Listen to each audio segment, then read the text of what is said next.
Hey friends, welcome to 1 Minute with Monet, a podcast where we help busy adults live life with balance and harmony 1 minute at a time.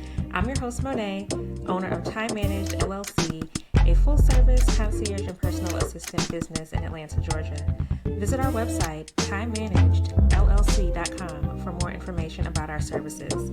Every week, I'll share tips for how you can manage your lifestyle and tackle your to-do list efficiently. All right. Well, welcome, friends, to another episode of 1 Minute with Monet.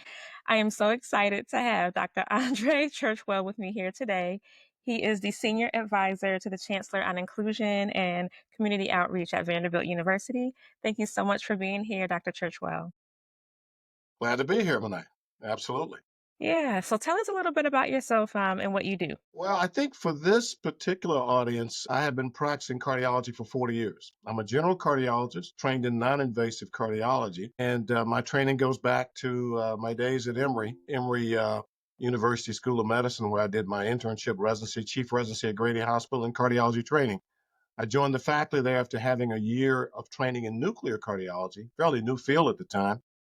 And then joined the faculty to run the echo ultrasound lab at Midtown Hospital, formerly Crawford Long Hospital, for 4 or 5 years before I came home to Nashville. I've been back here over 30 years and have run various parts of echo and non-invasive cardiology within the Vanderbilt University Division of Cardiology.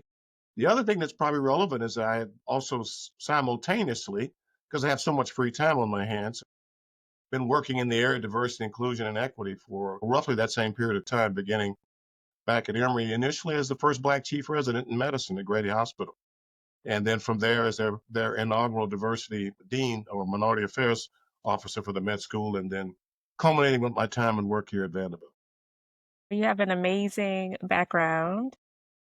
And it's such an honor to have you here, especially with the impact that you've made, not only to your university affiliations, but to the communities both here in Atlanta as well as in Nashville.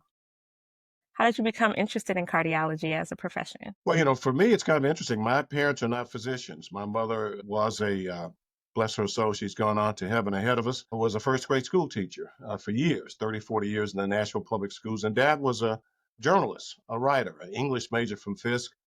Coming on after World War II and the GI Bill, he attended Fisk and was amazingly stimulated by the great teachers and mentors there to be a writer and journalist. And the kids came along with us, the children came along, and we had other interests. Mine, I realized that I had more of a math and science background, but I will say Dad inculcated into this knucklehead that you had to know how to write and read broadly too. So I'm equally as interested in writing and reading and in the humanities and art and sketching and painting and the like. So he made the great case. You can't be a physician or a lawyer or anything unless you don't appreciate the humanities.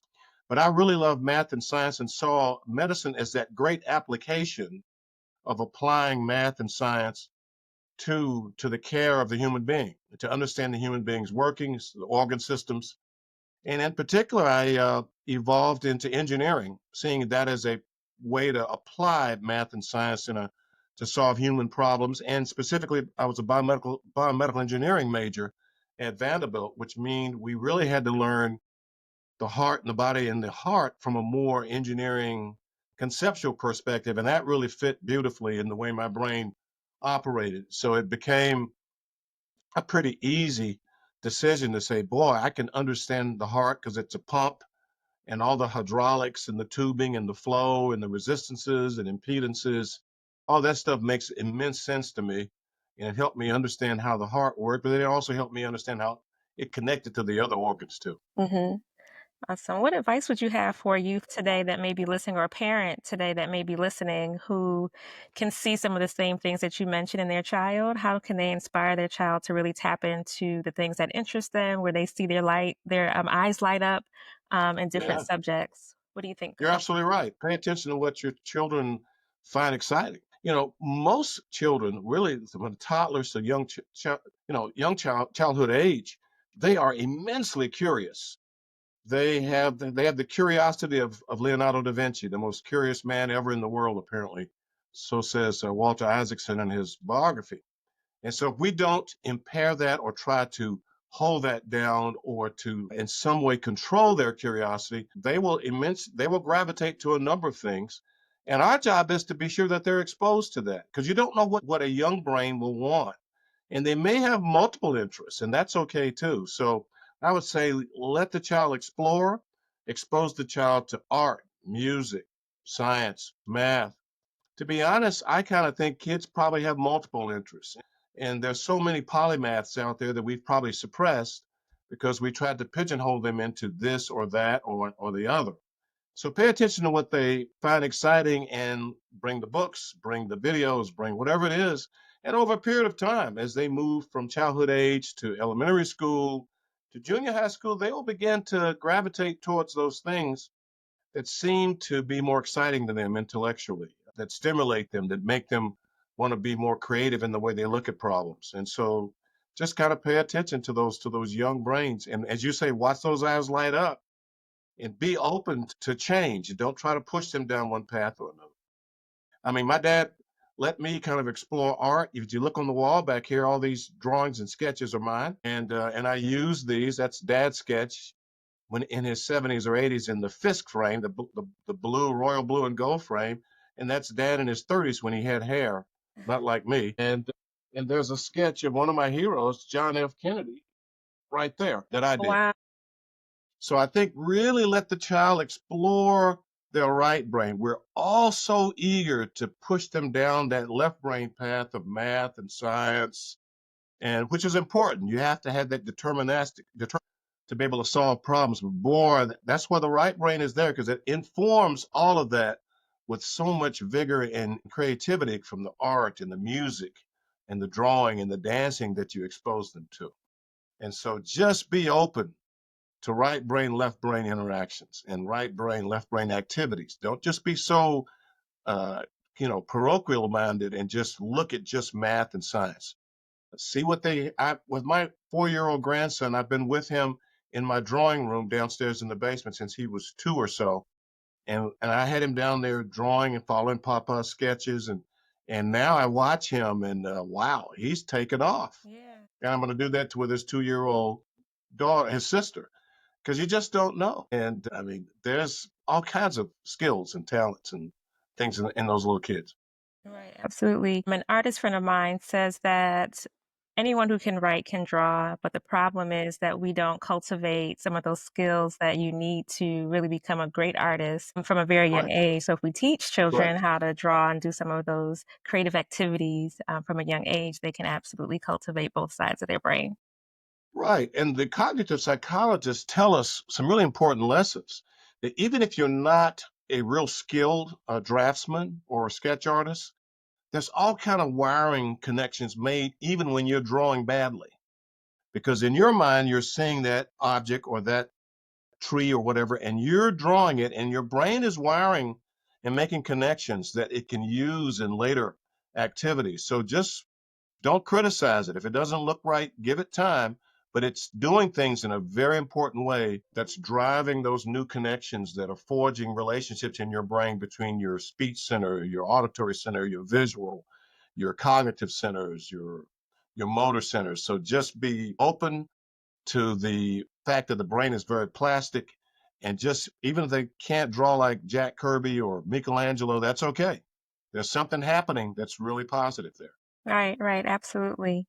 Well, we're actually here to talk about the heart, but I feel like we have learned a little bit about brain function and the benefits of cultivating both the left and the right brain. So I appreciate that variation from our topic. But let's get into a little bit about the heart. And you don't have to look very far to know that heart health and heart disease disproportionately impacts certain communities. What are the variations that you see in demographics as it relates to heart disease, and how does it present itself differently? Yeah, historically, it's important to take a little history lesson or either a history, I call it time tunnel, go back in time.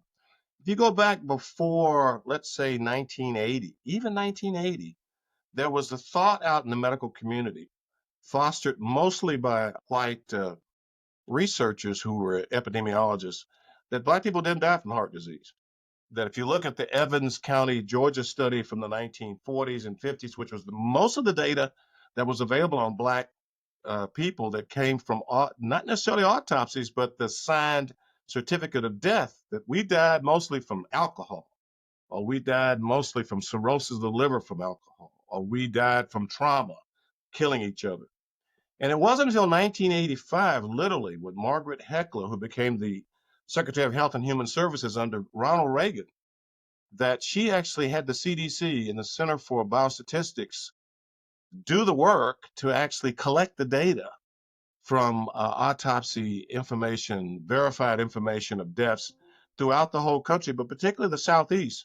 And it became very apparent from her study, her groundbreaking publication that came out in Minority Health Report from the NIH, that Black people had the same rates of death as white folks. As a matter of fact, even higher in some cases. And that was very stunning because it really changed the whole paradigm of how we looked at heart disease in people of color.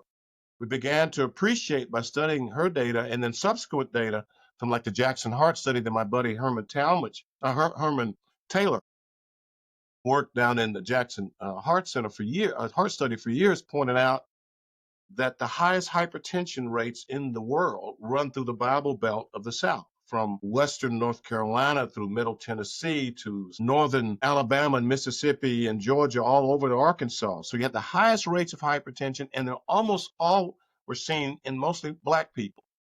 And from the data, we began to appreciate that demographically that the major factors, and the major factor where the highest hypertension rates led to the highest stroke rates, highest rates of mortality from a heart attack if you had it. If your blood pressure is high and you have a heart attack, you're more likely to have a fatal heart attack. If your blood pressure is high and you have a stroke, if you're African American, it's more likely to be a hemorrhagic stroke that'll be fatal than the classic 86% are just ischemic strokes from clots or emboli to the brain.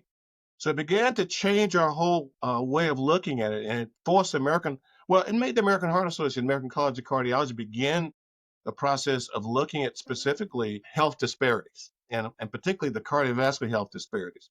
And so we see in African American population, Hispanic populations, the higher hypertension rates and the higher mortality rates with heart attacks and strokes, particularly Black folks. And it began to make us look at why was that the case? Was it purely, what was the role of genetics and environment? Or genetics and the intersection of genetics with the environment, so-called epigenetics or genomics, the whole study of gene patterns. And that's still under the process, that's still being sorted out.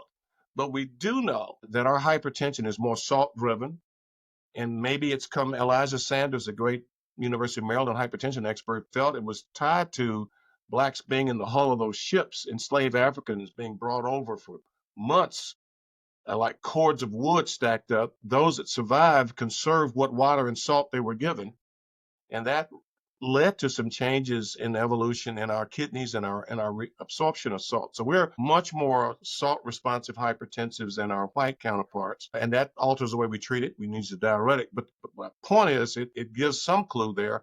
But you see the clue, there is the environment and the genes, and that's been further understood and studied and understood as the social determinants of health.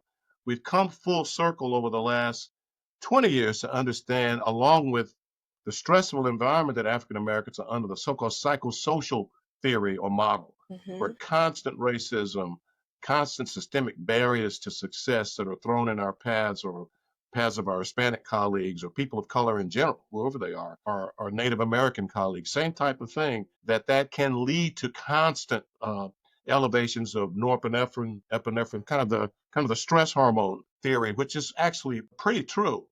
And so that also feeds into the sustaining hypertension and those higher hypertension rates. And so that leads to some of that disparity in terms of stroke and hypertension and kidney failure that comes with high blood pressure. But then you throw in also access to health and poverty and poor diets. Our choices are more fast foods that are in the neighborhood. So eating those hamburgers that are full of salt and the foods that are full of salt rather than going home with fresh vegetables and stewing them or cooking them in a way that's more healthy. Or we're in an environment where there's no opportunity to do workouts because the death rates or the rates of violence in our neighborhoods are so high. And you can pick very unique communities, examples of this, such as in Chicago on the South Side and others.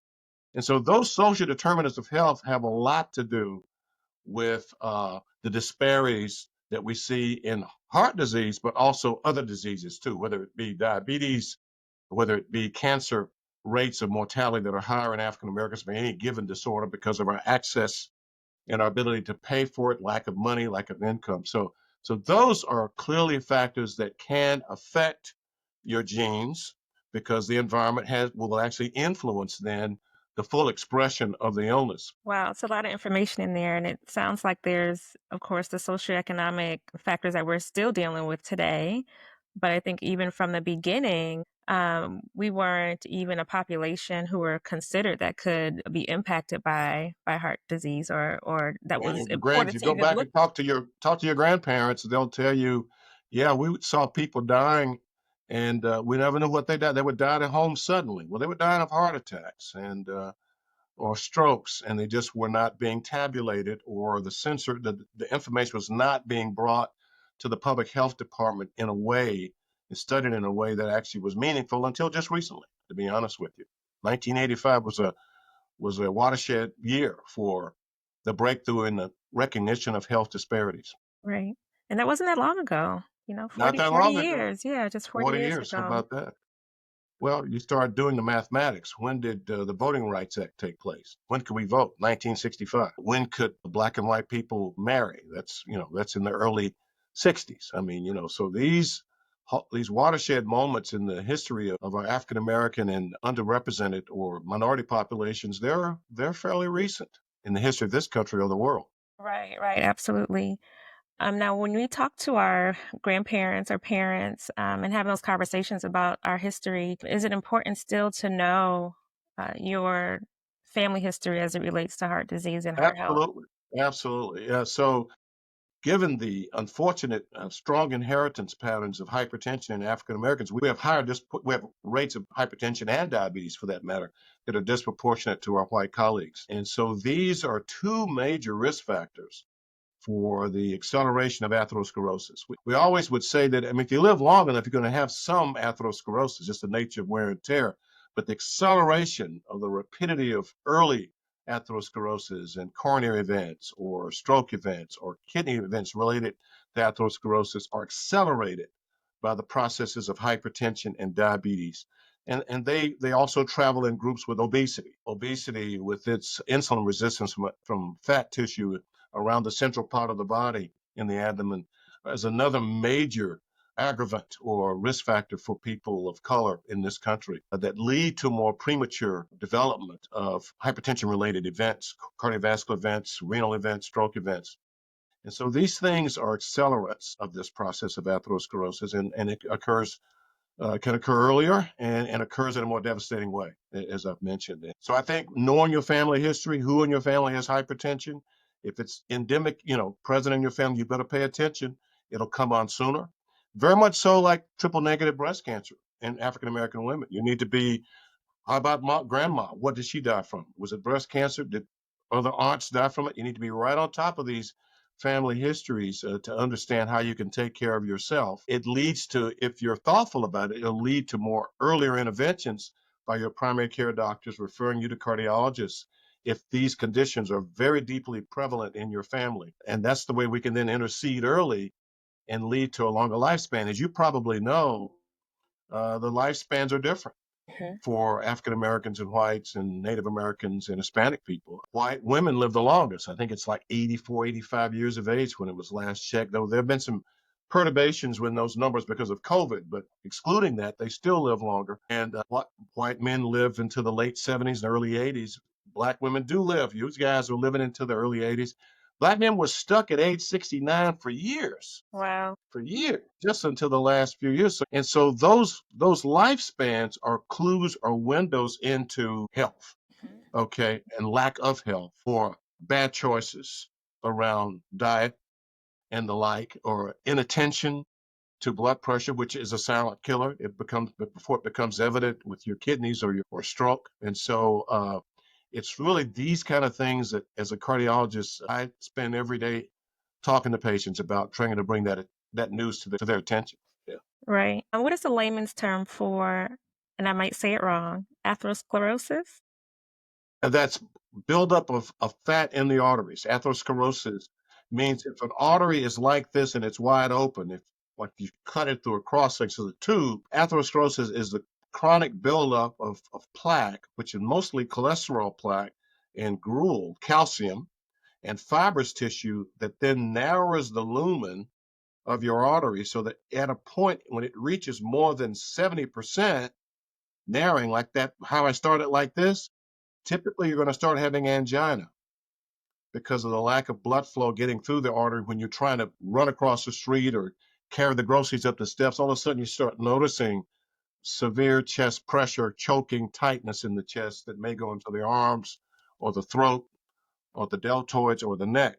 And that's an early manifestation of development of chronically evolving plaque.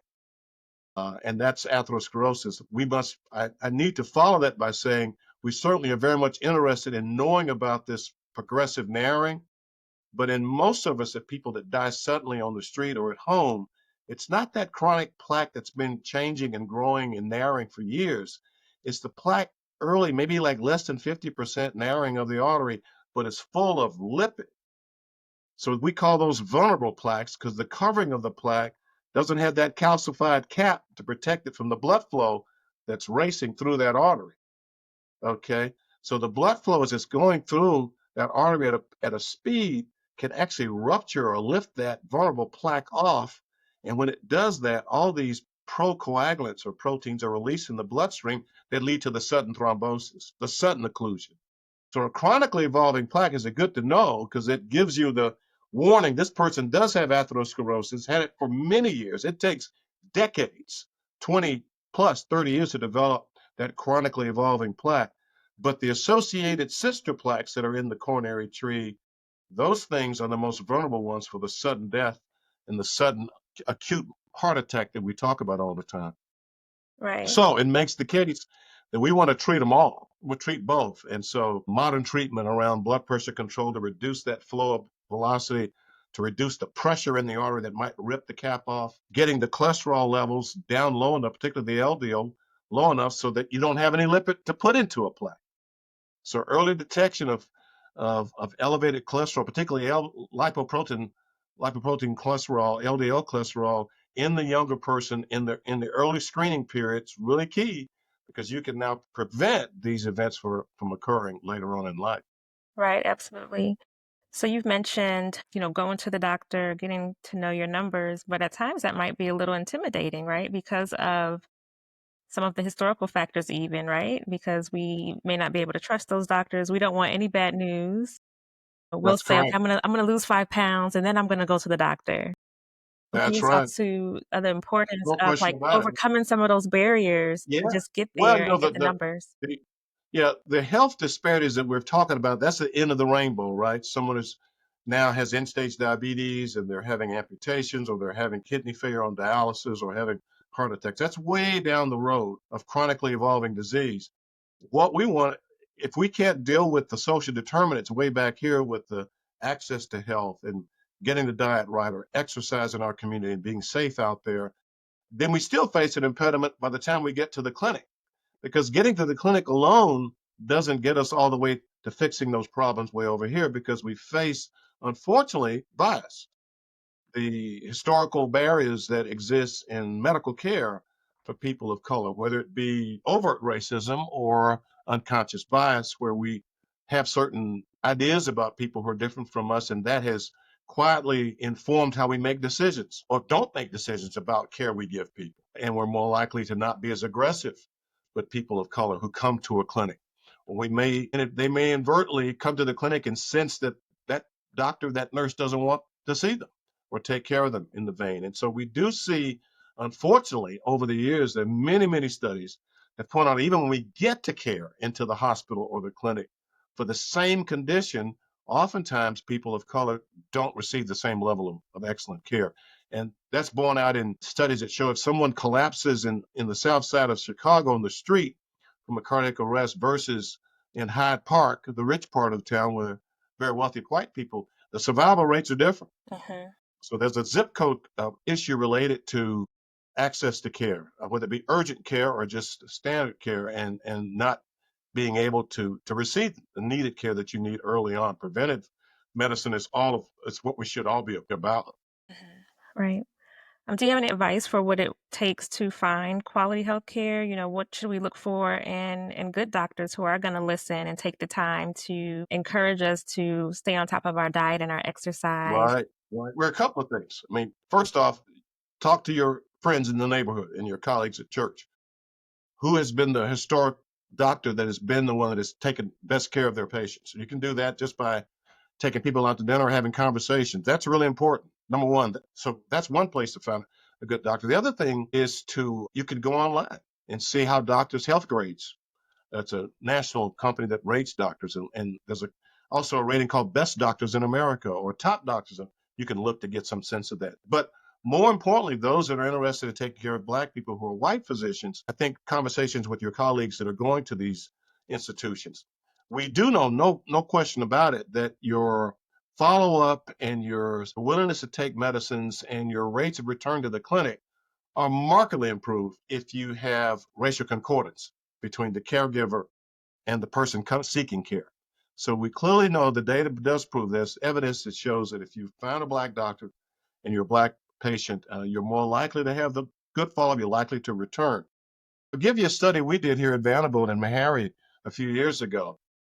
We noticed that once we had a new hypertensive African American male show up in our clinic, and their blood pressure was sky high, and we got them in, their family, somebody brought them in, and we saw them.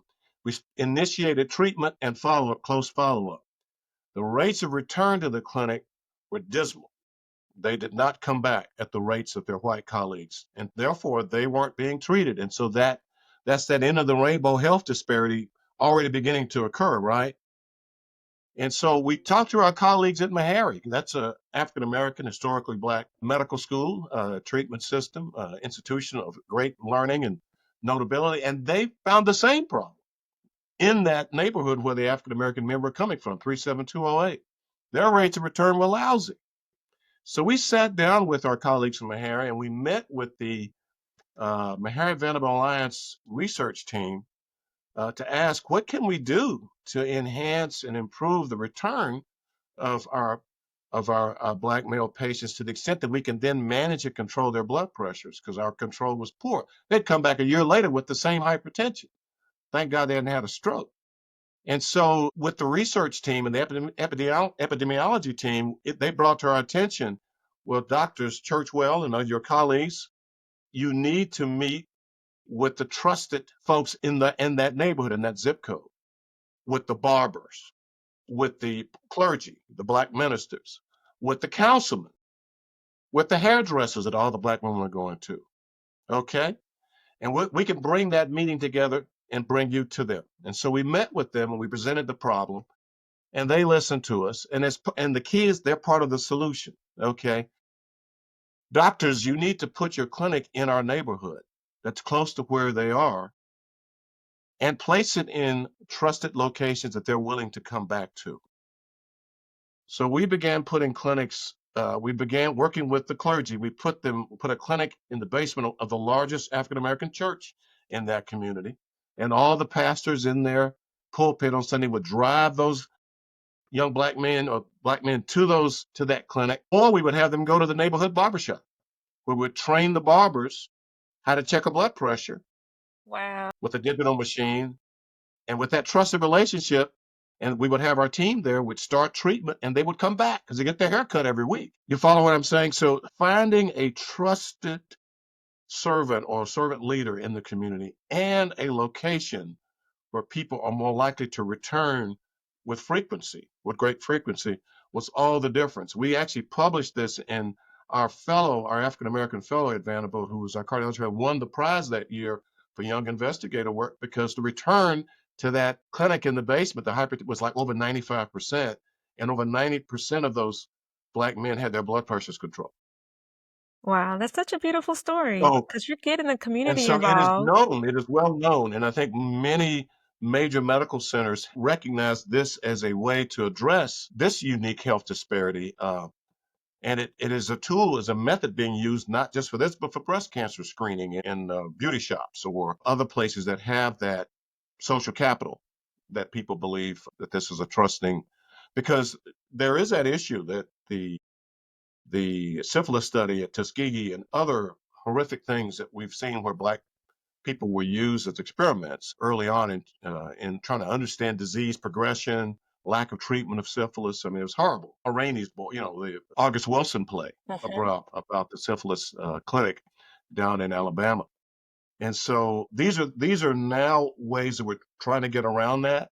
And also we're actually creating more young Black cardiologists, Black men and women. We're being more conscious and intentional about going out and exciting young kids in high school and college to be interested in being a cardiologist. And American College of Cardiology, American Heart Association are all involved in that because we realize that it's going to take that type of effort to show that, to bring the numbers up, because the racial concordance is pivotal. Absolutely. And what I really like about that story, and also the conclusion of it, is that you're being innovative. You're not giving up on the community. You're not saying, oh, they're not coming back, so they may not be interested in their health, because that's likely absolutely false. Of course, we all want to live long and healthy lives.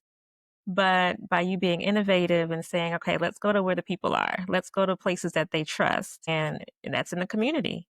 So I really like that. And if you of course, Yeah, you're I tell you, probably the going other to thing that was retire. You're going to fascinating. retire one day, so you need doctors who have that same philosophy as you to, not give up Right, on the right, community. right.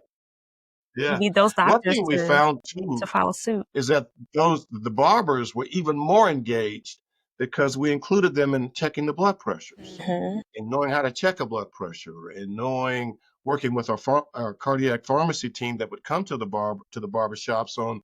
They would bring the algorithms on how we would start treating the blood pressure, and they were all involved in that. So you're enhancing their role in the community. Their trusted role is even going up an order of magnitude, to be honest with Right. And I'm sure, so, if they're a customer who was there last week, Mr. Jones, your blood pressure was high last week. Have you been exercising? You've been walking? you. They'll ask Hmm. those questions and hold them Yeah, a little bit of accountable. I can visualize what that conversation is like by the little steps that we're taking to get everyone in the community involved and making sure that we're healthy. right. This work was started out in Cedar Sinai and was funded by NIH, and so we were part of a regional team to do that here. But we had started with the church basement nurse practitioner clinic for hypertension, and so we knew that had traction, that social capital, that trusted person engagement had capital. Yep, social capital. Now, when it comes to mental health and heart health, what are some of the similarities or the correlation between both of those? Well, let's go back to what I was talking about before. Is you look at that list of factors that contribute to sustained hypertension Mhm. and the increased cardiac consequences of that, or the kidney consequences, the brain consequences.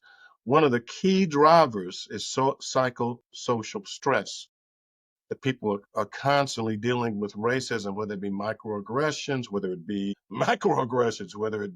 overt racism, whether it be just people not intending to be bias, but manifesting it. And so that leads to a constant bombardment of stress, which manifests itself in a lot of mental health issues, whether it be depression, whether it be anxiety, a whole host of things that have downstream effects on the heart and your other organ systems.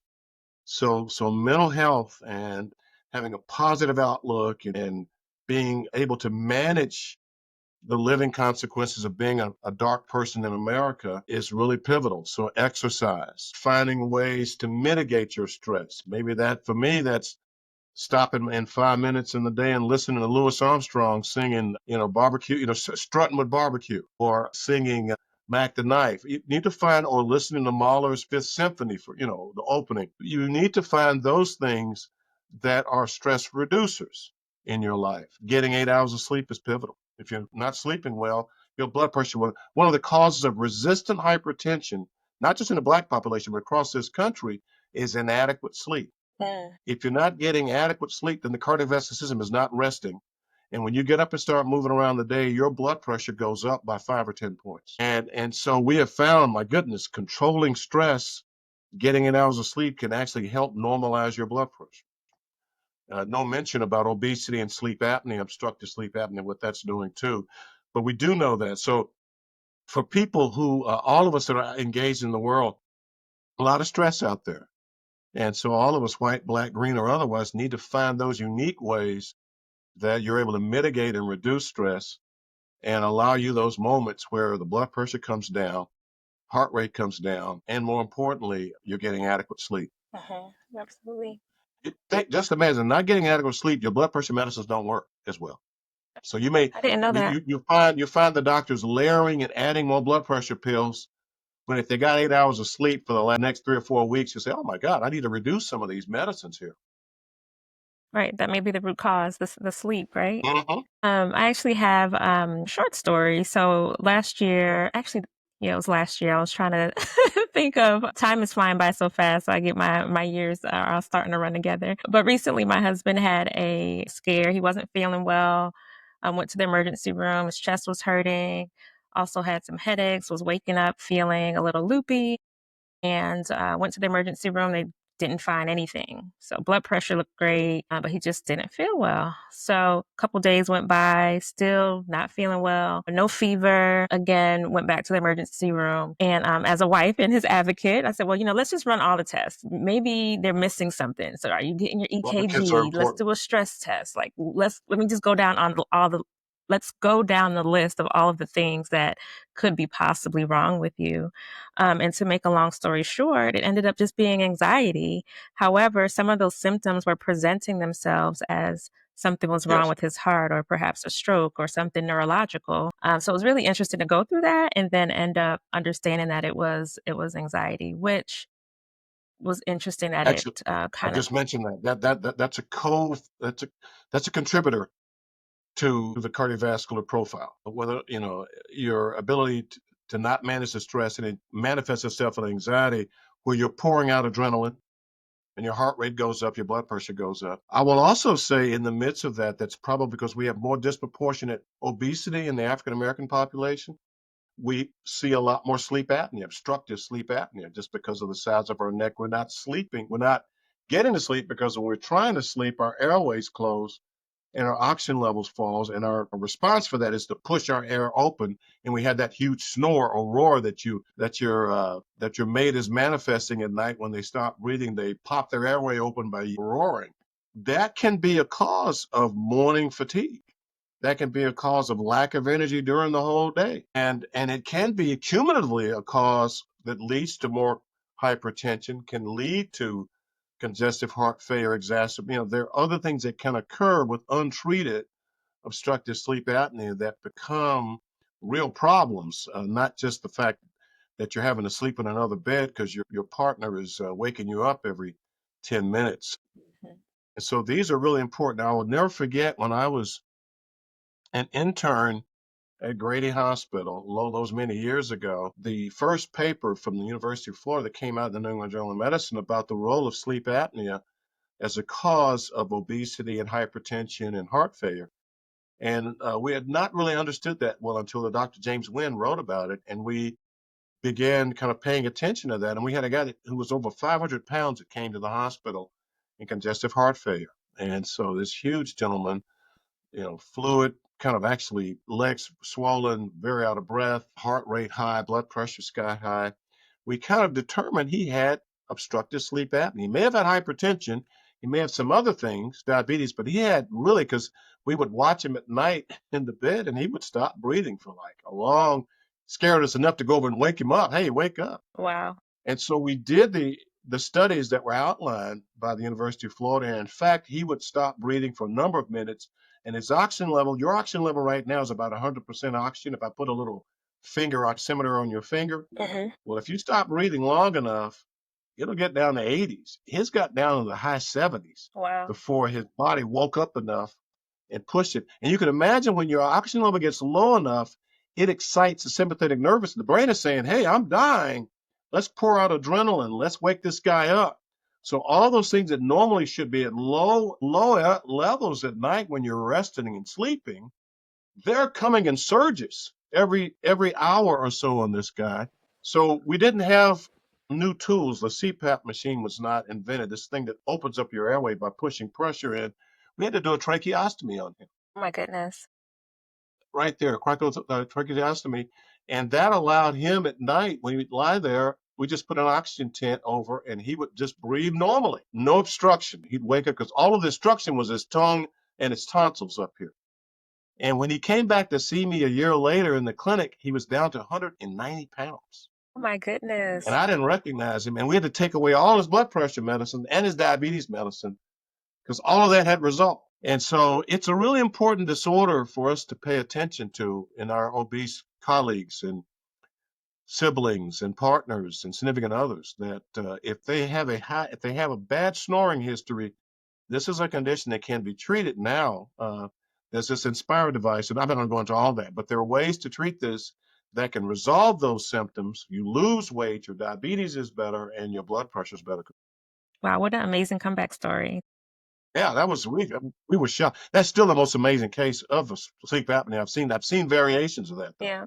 Yeah, awesome. What are some of the advancements in the treatment of heart disease and also the future of heart health research? What are you seeing for the future? Well, I think let's break them up into two categories. That's technology and let's say pharmaceuticals or drug therapy. And in the era of technology, there's all kinds of things that are now evident or present that weren't around when I started my training. And we're able to do certain procedures to replace a heart valve, the aortic valve or the mitral valve, without having to put the patient through open heart surgery. We can do these procedures in the heart cath lab in about a 2-hour procedure with these special catheters that can implant the valve, can open up the damaged valve and stick a new valve in that place while the patient is asleep, but they go home 2 or 3 days later and they don't have an incision on their chest. And so that's a huge move in the direction of less trauma, less costs, and increase the availability of treating patients who are elderly. We generally, in the old days, meaning less than 15 years ago, we would draw the line on doing to replace an aortic valve that was tightly blocked in a person's heart, because in a 90-year-old person, the risk of opening up their chest and putting them on a heart-lung machine and stopping their heart was just too high. It was prohibitive. Well, we have people in the 80s and 90s, and we can put them in the cath lab and do this procedure, and we have more people living who had critical aortic stenosis, this particular valve, living that we never had 20 years ago. So that's a real change. And there's a whole set of technologies around catheter-based treatments now. The old balloon angioplasty has been more modernized for coronary blockages with new stents, but that technology has been kind of reduced and placed in a way that we now can do that, not just for the arteries in the heart, but now for the valves in the heart. So that's a big one. Drug pharmaceutical thing, it's the understanding of the play of genetics and environment. We had this stupid paradigm for years that if we give everybody this pill for their blood pressure or this pill for their cholesterol, that they're all going to have the same reduction as the large 20,000 patient study showed. Well, we've come to appreciate everybody's genetics and their biochemistry is different, right? And so there are some people that you would give a statin like Zocor or Simvastatin, and it doesn't work because they don't have the right metabolism of that drug. Or they have a type of metabolism that makes them at risk for the statin to hurt their arm muscles and to injure their muscles.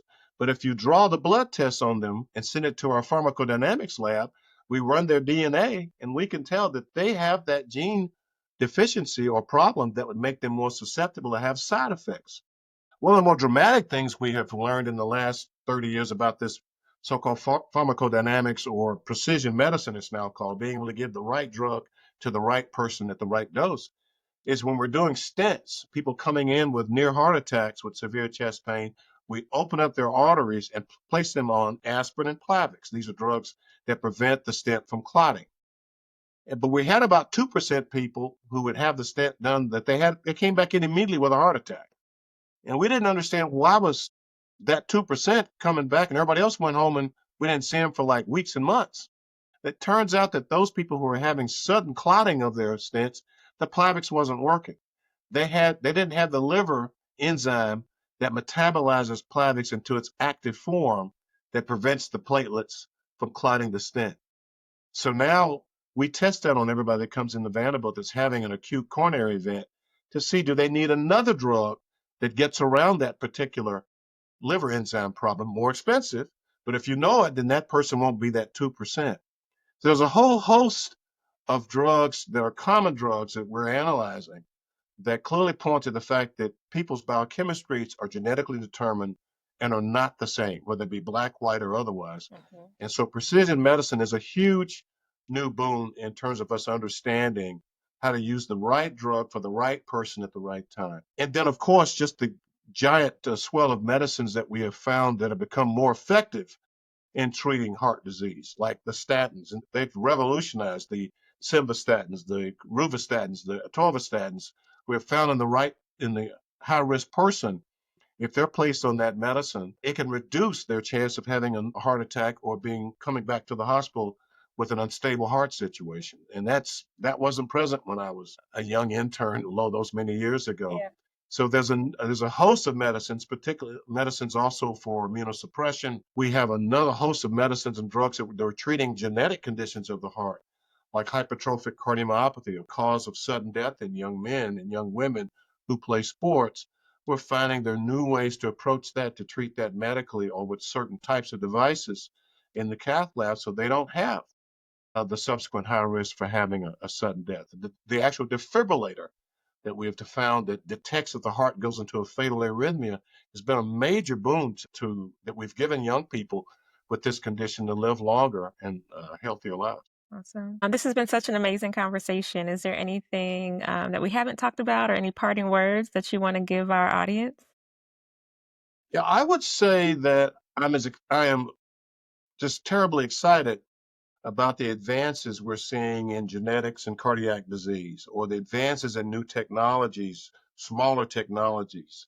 I'm excited about new approaches we have for understanding congenital heart disease and dealing with treating kids with blue baby syndrome or conditions earlier now than we couldn't have done before. I'm excited about being able to operate on a fetus that has a condition before they're taking them out of the womb, operating on them and putting them back in the womb. How about that? Fetal surgery has saved the lives of kids. That was promulgated by my classmate from Harvard Med School, Scott Adzik, who's surgeon in chief at Children's Hospital of Philadelphia. He figured out how to do that. How about that? But what I'm really excited about, but more committed to, is as we learn new technologies and approaches, we can't leave the fact that still the basic history, physical, physician patient interaction, obtaining accurate information by being trusted, by sitting there in that first 10 minutes, crossing the interpersonal chasm that's needed for a trusting build a relationship that allows that patient to tell you what you need to hear and they follow your care. It is that I think we need to spend equally as much time in ensuring that the generation of doctors that are coming out of medical school that are in training are just as connected to learning the low tech, how to take the history, how to do a really great physical exam to pick up that abnormal valve or that rhythm, how to read just an old fashioned EKG and pick up something that you otherwise couldn't. It is that type of education that is just as important and seminal because by knowing the low tech and doing the basics right, it will inform your choice of new technologies.